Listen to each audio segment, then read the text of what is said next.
Sandeep sir, जो नई पौध है, नई पौध को आप क्या कहेंगे कि कैसे उनको आगे बढ़ना चाहिए, कैसे उनको पढ़ना चाहिए? एक शेर है वसीम बरेलवी साहब का, वो भी आने वाले हैं कल, कि नई उम्रों की खुद मुख्तारियों को कौन समझाए, कहाँ से बच के चलना है, कहाँ जाना जरूरी है। लेकिन मैं आपके शब्दों में जानना चाहूंगा कि आपको क्या लगता है कि युवाओं को क्या करना चाहिए? मेरी समझ से तो युवाओं को क्या करना चाहिए वो हमसे ज्यादा बेहतर जानते हैं, क्योंकि आज के युवाओं का जो दृष्टिकोण है, उनकी जो समझ है और उनका जो दृष्टिकोण है वो अपने आप में पर्याय है इस नए युग की नई दिशा के साथ, नई सोच के साथ चलने के लिए। बिकॉज युग और समय बहुत तेजी से बदल रहा है।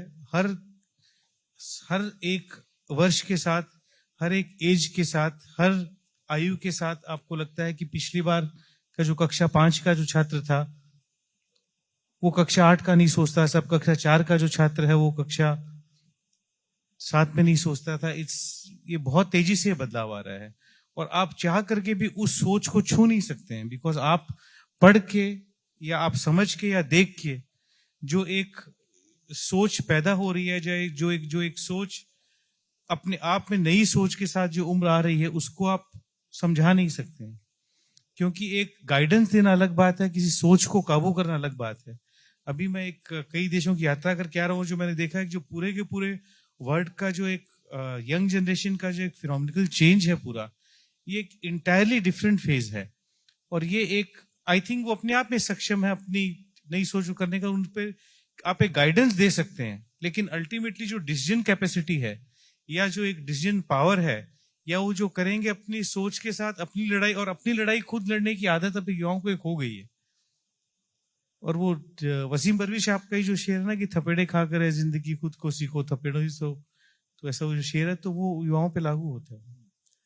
अब एक और सवाल आप से कि चूंकि दुनिया बदल रही है, आप तो इतने जगहों से घूमकर भी होकर आए, टेक्नोलॉजी के आने के बाद से आपको लगता है कि साहित्य का विकास हो पाएगा, वो या किसी तरह का कोई अवरोध पैदा करेगा? दूसरा कि जैसे रामधारी सिंह दिनकर जी हो गए और अन्य कवियों का, महादेवी वर्मा, असंख्य कवि, क्या आपको लगता है कि अब ऐसी पौध होगी तैयार भविष्य में कि जो ऐसा लिख पाएंगे?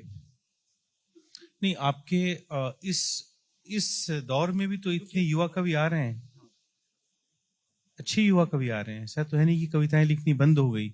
कविता की जो एक शैली है वो, लेकिन अब आज मान लीजिए कि ठीक है कि जो एक नई टेक्नोलॉजी के कारण जो इंस्टाग्राम या जो आया है उसका भी उपयोग कवि ने किया है ना।